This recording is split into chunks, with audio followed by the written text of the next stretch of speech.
Bonjour et bienvenue, j'espère que vous allez bien. On se retrouve aujourd'hui pour un nouveau tutoriel LibreOffice. La dernière fois, je vous avais présenté les images, leurs options et comment adapter ces options-là à des styles de cadre. La seule chose que j'avais pas présentée, c'était deux éléments, l'ancrage et le placement. C'est donc l'objet du tutoriel d'aujourd'hui. Comme vous pouvez le voir, je suis pas sur le document de la dernière fois, exprès parce qu'il y a énormément de choses à dire sur ces éléments-là, et qu'il va falloir montrer toute la diversité avec les différents éléments, chose que je n'avais pas avec le document précédent. Du coup, on va faire ça aujourd'hui sur ce document-là, et normalement, on devrait faire le tour un peu de tout ce qu'il y a à dire sur l'ancrage et le placement. Au passage, je ne sais pas si vous avez remarqué, mais je ne suis pas sur la même interface utilisateur que la dernière fois, puisque j'ai changé de version. Je suis actuellement en version 4.4.5.2. Du coup, il y a certaines icônes qui ont été modifiées. Du coup, là, ce qu'on va faire, c'est qu'on va commencer directement avec l'ancrage et on finira avec le placement, bien sûr, qui dépend de ce type d'ancrage. Donc l'ancrage, qu'est-ce que c'est? L'ancrage, pour faire simple, c'est le point d'attache de notre image ou de notre objet sur le document. Donc il y en a plusieurs qui existent. Donc on va trouver une image déjà. On va aller dans les options d'image et là on va voir qu'on a donc dans l'onglet type deux éléments. Donc en haut ici l'ancrage et en bas le positionnement. Donc au niveau de l'ancrage, on remarque qu'il y a à la page, au paragraphe, au caractère et comme caractère. Il est possible que vous trouviez pour certains objets, donc tels que les éléments graphiques de dessin de LibreOffice, la possibilité d'ancrer au cadre. Donc il faut savoir que à la page, au paragraphe, au caractère et au cadre, ils vont avoir à peu près le même principe de fonctionnement. Celui qui se détache du lot, c'est l'ancrage comme caractère. C'est donc avec lui que l'on va commencer. L'ancrage comme caractère, ça veut tout simplement dire que LibreOffice va considérer notre image comme étant un caractère.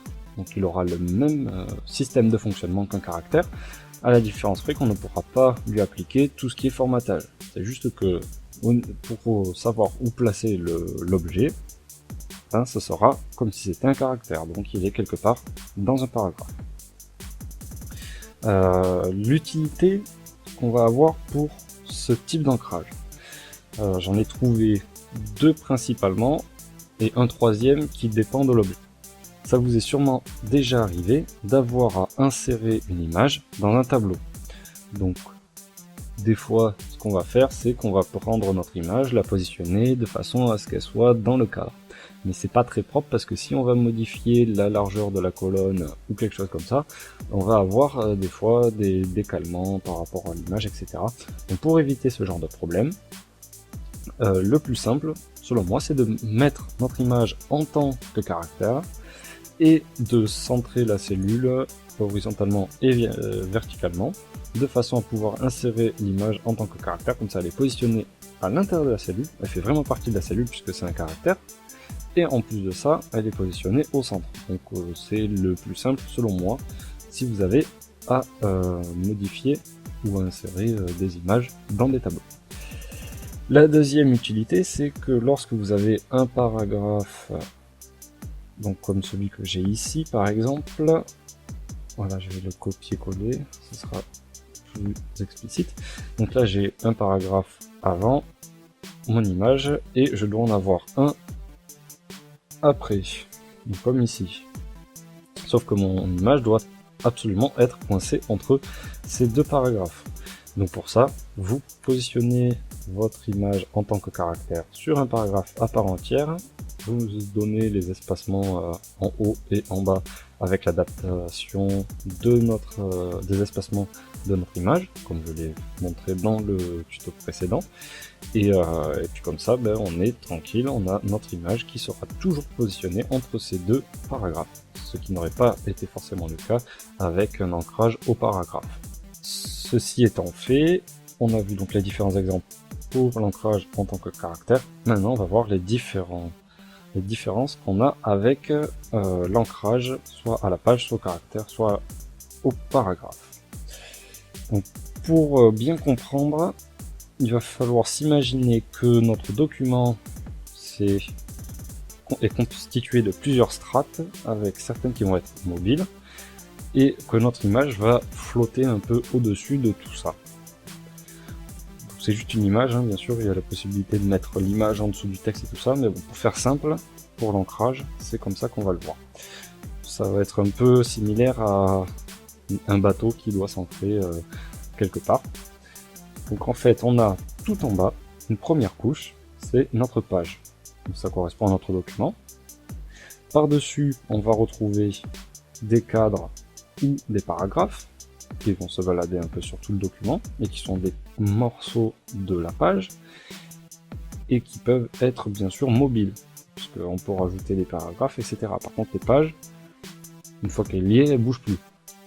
C'est-à-dire que la page 2 restera la page 2. Et puis on aura les caractères. Les caractères sont positionnés quelque part, soit dans le cadre, soit dans le paragraphe. À partir de là, ils peuvent également changer de place en fonction du texte qu'on va rajouter dans ce paragraphe ou non. Donc notre image, elle flotte un peu au-dessus, et pour pas qu'on la perde de vue, et qu'elle s'éloigne trop de là où est-ce qu'elle doit être, on va utiliser une encre. C'est là que intervient l'ancrage, soit à la page, soit au paragraphe, soit au caractère. Si on veut ancrer notre image de façon à ce qu'elle ne bouge pas sur la page, ce qui est le cas pour les deux premiers exemples, c'est-à-dire là, pour notre page de garde, on a un cadre, je veux pas que ça bouge, je veux que ça soit au centre et que ça bouge plus. Peu importe si je rajoute du texte ou quoi à côté, ce qu'il faut que je fasse, c'est l'ancrer à la page, parce qu'au moins, là, elle est ancrée à la page numéro 1, et je pourrais beau rajouter des sauts de page, des paragraphes, ça ne bougera pas. Même principe sur la seconde, là ici je vais vous montrer directement en rajoutant des paragraphes. Donc là je fais des sauts de paragraphes, je les rajoute donc, et là vous voyez que l'image ne bouge pas. Ce qui n'aurait pas été le cas avec l'ancrage au paragraphe, puisque là notre image est positionnée aussi sur la page. Par contre, notre encre, on va la voir sur le paragraphe. Au passage, si vous remarquez, lorsque je sélectionne mon image, on voit justement le dessin de l'encre en haut dans le coin de la page. C'est tout simplement pour définir qu'elle est ancrée à la page. Là, pour notre paragraphe, j'ai ici une image ancrée à ce paragraphe-là. Vous voyez que l'encre est positionnée au début de mon paragraphe. Et là, par contre, si je rajoute des sauts avant, l'image bouge avec le paragraphe, elle est associée à ce paragraphe. Voilà. Et pour ce qui est de l'ancrage au caractère, théoriquement, c'est censé être bloqué par rapport à un caractère en particulier, mais bon, en pratique, je trouve que le comportement est assez aléatoire. Donc, si jamais vous voulez le placer quelque part en particulier, passez plus par l'ancrage au paragraphe. Ce sera déjà un peu plus propre que si c'était au caractère. On passe maintenant à la deuxième partie du tutoriel, celle consacrée au positionnement de l'image. Je rappelle qu'il est bien sûr relatif à l'ancrage, c'est pour ça que je commencerai par le cas de l'ancrage comme caractère et qu'ensuite on verra les types d'ancrage à la page et au paragraphe, puisque on baisse de côté l'ancrage au caractère. Donc on va commencer tout de suite avec l'ancrage comme caractère. Donc ici j'ai mon élément en tant que caractère, et lorsque je vais dans la partie image et que je choisis l'ancrage comme caractère, on voit que dans le positionnement qui est positionné en bas de notre onglet type, on va voir qu'on a accès uniquement à une ligne, c'est-à-dire le positionnement vertical. Le positionnement horizontal, on n'a pas besoin d'y toucher puisqu'il fait partie du paragraphe et que ça se positionne automatiquement en fonction des caractères. La partie verticale, on peut donc la modifier et on va avoir trois éléments. La première, c'est à quel endroit on le positionne, donc soit en haut, soit en bas, soit au centre, soit du bas.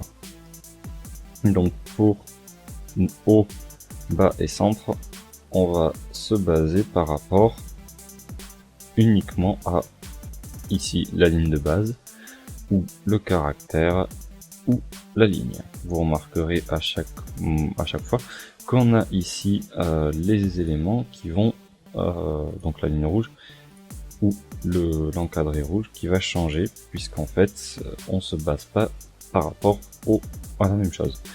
Donc lorsqu'on est sur la ligne de base, c'est par rapport à la ligne où la plupart des caractères sont positionnés, donc sans compter par exemple la lettre J qui descend plus bas, on va avoir la ligne de base. Ensuite on va voir les caractères, ça prend en compte tout l'espace en bas ainsi que au-dessus de nos caractères, qui soient trop petits ou qui prennent toute la place sur la ligne. On a donc cet encadré. Et ensuite on a la ligne, où là on va avoir un encadré qui dépend, je suppose, de l'objet, mais celui-là je l'ai pas trop utilisé, donc je m'avancerai pas non plus trop là-dessus. Par contre, pour ce qui est du positionnement, je conseille ligne de base. Donc vous voyez qu'on a haut, bas, centre.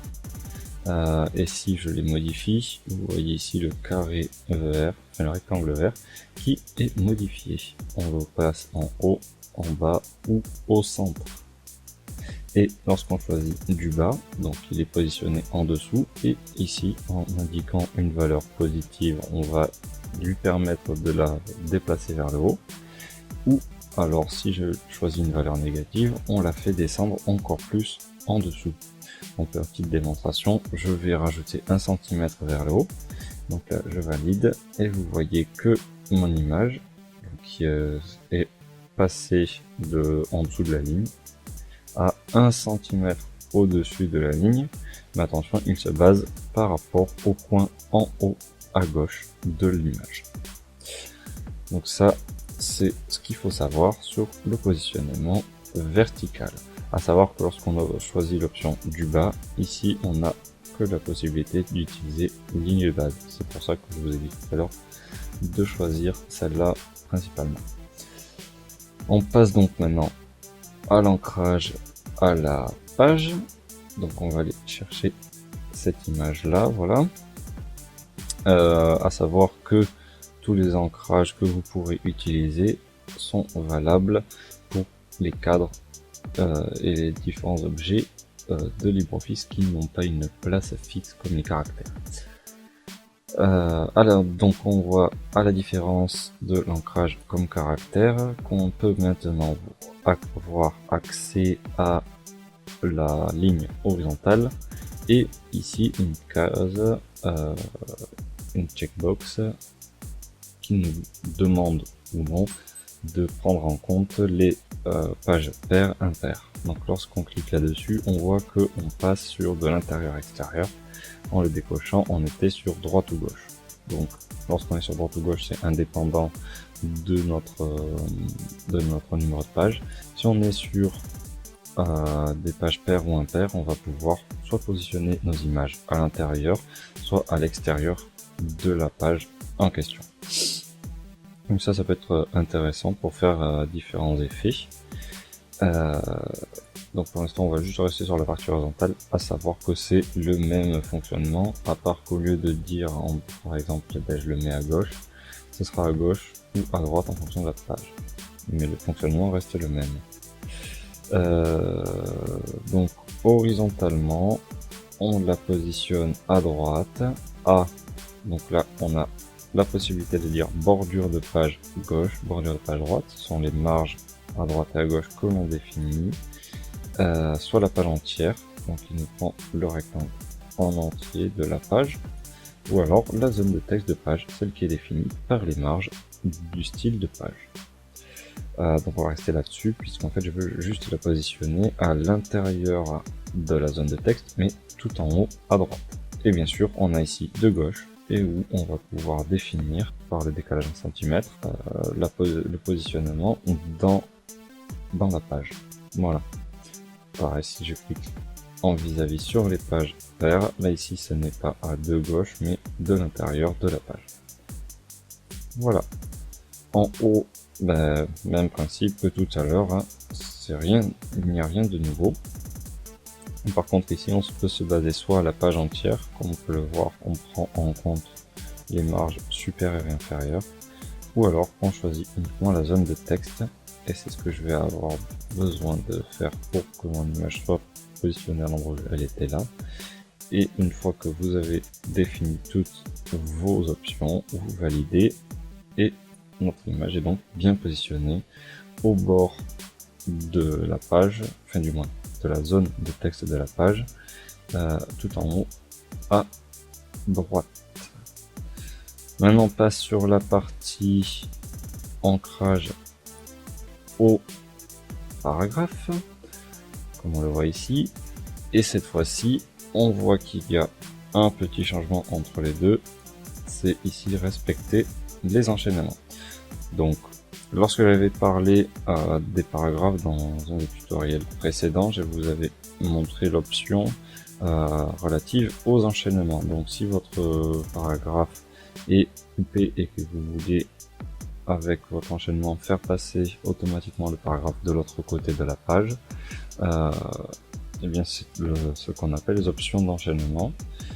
Et pour l'image c'est pareil, si elle va se retrouver un peu trop bas, et bien on va faire passer l'image sur la page d'après. Par contre, en respectant les enchaînements, le paragraphe passera également sur la page d'après. Donc ça peut être intéressant à mettre en place si vous en avez le besoin. Par contre, on a le même fonctionnement que pour à la page, avec à droite, à gauche, au centre, en haut, en bas, du haut. Exactement. D'ailleurs, j'ai oublié de vous le préciser, mais lorsqu'on choisit un positionnement de haut et de gauche, par exemple, on va choisir ici des coordonnées. De gauche, ça représente les coordonnées en X, et de haut, ça représente les coordonnées en Y, sachant que pour LibreOffice, les valeurs positives sont en direction du bas. Donc en fait si je mets 10 cm, ce sera 10 cm vers le bas, et il prend pour repère le coin en haut à gauche de la zone définie. Donc ici ça va être le coin en haut à gauche du cadre rouge, et il va mettre la distance spécifiée dans les deux champs ici par rapport au point en haut à gauche de l'image, tout simplement.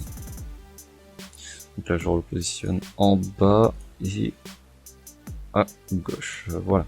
Donc il se base par rapport à des zones différentes, bien entendu.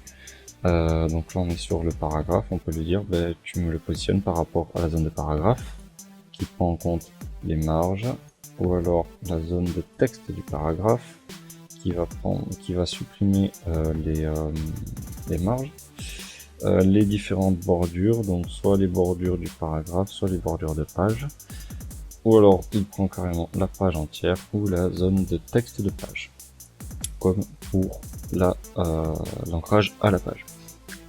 Et ici pour la partie verticale, on en a un choix un peu plus restreint. Donc ici soit on choisit la marge, c'est-à-dire qu'on va prendre le paragraphe plus les marges supérieures et inférieures qui lui sont affectées, ou alors juste la zone de texte du paragraphe qui ne prend pas en compte l'espacement inférieur,